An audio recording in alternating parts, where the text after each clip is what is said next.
Good evening, boys and girls, and welcome back to tonight's episode. As always, thank you for joining me. Let's dive right in, shall we? My name is Sean. I've been a Cinema Usher for 3 years now. My cinema has rules that you should never, ever break. Not if you want to live. If you're confused, you should probably start at the beginning. Walking to work yesterday was the hardest thing I've ever done. Anticipation and fear mixed within me in equal measure. David's recommendation to rest and sleep had proven to be impossible to obey, and I'd spent the whole night dreading what would come in the morning.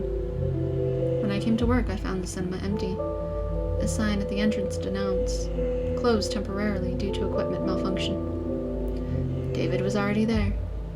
He sat in his unlit office, staring at the wall in silence. I walked in and stood at the door. I didn't have the courage to interrupt his thought. Eventually, he looked up. "Sean," he said, his voice hollow. "I'm sorry, my mind was somewhere else." He got up and walked over to me. "You said we were going to break rules today?" I said. "Yes, rules number 10 and 11. Rule number 10, if you find a book bound in black leather on the premises, do not open it. Rule number 10, the black book as we like to call it, you'd see it at pretty much every shift, and overcoming the need to open it was one of the first things you learned to do on this job.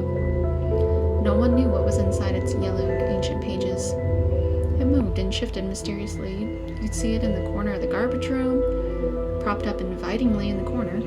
You'd walk over to a room or to the office only to see it first on the ground in the lobby, and then in the office itself, lying on David's table as if it had always been there. We'd never seen even David open it. Seems I was going to see it now. It took us an unusually long time to find the book, searching first the office and the lobby and the rooms. We then returned in defeat, only to find it sitting on one of David's filing cabinets. He snorted and went to pick it up. Its ancient-looking pages, yellowed by time, crackled as he opened it cautiously.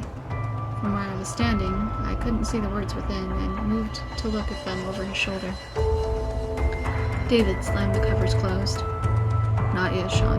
Soon." My temper flared. "David, I don't know anything about what's going on. I don't know what we're here to do today, or even why we're breaking 2 of our rules. I don't expect you to tell me everything, but you have to give me something." My anger receded as quickly as it had risen. I realized this was, despite everything, my employer. David smiled wryly. There was a second's silence. "You're right, Sean. You deserve to know something. I'm sorry, after 15 years in this job, you begin to get used to not telling anyone more than they need to know. 13 years ago, I made a mistake, Sean.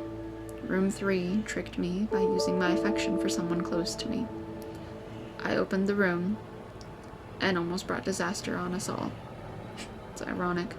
Only the sacrifice of the person I thought I was saving helped delay the disaster." "Delay?" "Yes, Sean. We borrowed time. Yesterday, that time ran out. Unless we act, Room 3 won't even need anyone to open it anymore.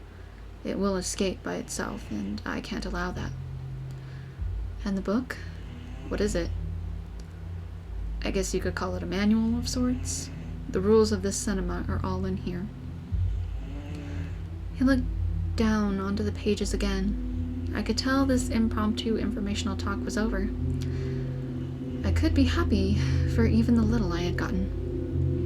David turned some of the pages, scanning their contents before pointing at a piece of the page, smiling to himself. "Sean, I'm gonna have to ask you to leave the room for a while. Just for a while. This shouldn't take long." I hesitated, but obeyed. Standing in front of the room, I could see David's shadow on the drawn blinds of his office window as he moved around. Suddenly another shadow sprang up from behind him. He walked around until they stood face to face. Another joined it, and then another. Muted voices reached me. David sounded resolute and determined. The answering voices, many talking over each other at one time, were sharp but barely heard whispers, like the drawing of a knife across skin. The shadows gathered around David. He stood unmoving, his hands falling to his sides. The shadows leapt. They slid, merging with David's, and disappeared. Not waiting for a command, I ran into David's office and crashed through the door. David stood at his table, leaning on it tiredly and gasping for air. But he was unharmed. "What the hell just happened?" I asked. "What the hell were those things?" David chuckled to himself. "I guess you could call them messengers or taskmasters." "Could you please not talk in riddles for once, David?" I said, exasperated that even now I was being kept on a need-to-know basis.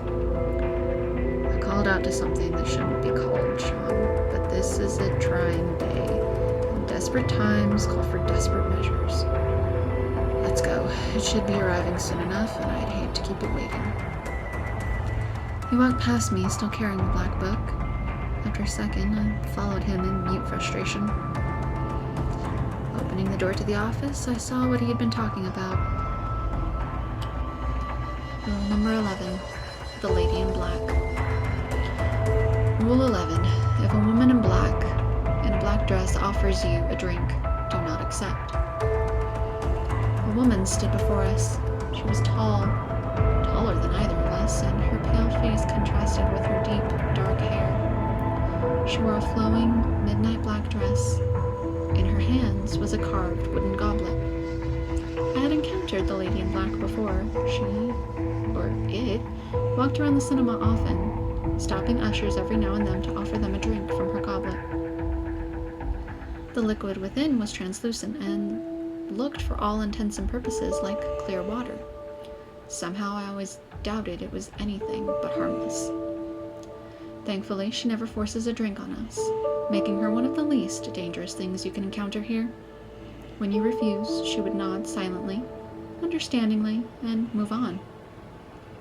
Now she was here. "Will you accept my chalice?" she said, almost whispering. Her voice was faint and unfathomably sad.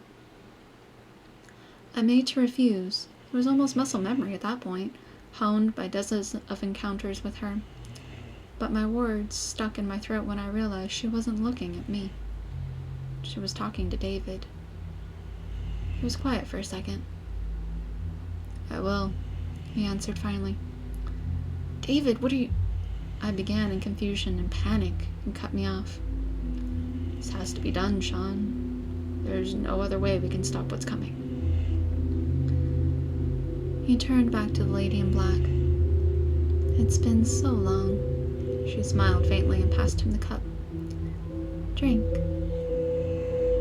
David took the chalice. He hesitated for a moment, wavering. His face hardened suddenly. He drank the cup in one quick draught. Then he gasped, stumbled, and dropped it to the ground with a thud. He leant on me heavily, and I almost fell under his sudden weight. His face was a sickly pale. He coughed, and specks of red fell all over the floor. "You have paid the price," the lady said. "I have," David replied, shaking with more bloody coughs. "Now, for your side of the bargain." "Indeed. What is it you seek?" She smiled sadly. I seek a way to halt Room 3 from breaking free." David was choosing his words carefully. He only had one shot at this, I realized. The lady frowned. "You will not like the answer, child," she whispered. "Are you sure this is what you want to know?" "I'm sure, damn you," David whispered through clenched teeth. A thin red trail ran down from the corner of his mouth. "Tell me." The lady leant forward to his ear. She whispered to him, words I hope I never have to hear. Then she straightened her back again. "The bargain is complete. Farewell, David." She turned and walked away from us as if nothing had happened. She rounded a corner. Somehow, I knew she would not be there if I looked. David turned to me. Blood was now dripping from the corner of his eyes, too. The black book fell from his fingers. David, what did you do? What's happening? I stammered. What should she tell you? I had to lean forward to hear his reply, his voice weakening with every word. Go to the projector booth, Sean. Turn on all the projectors. Do it now. Quick. The command in his tone was absolute. I ran for the projection booth. I swiftly flipped every switch, moving from projector to projector. The whir of machinery filled the air. Empty though it was, there was now a show in every room of the cinema. I realized what David was doing.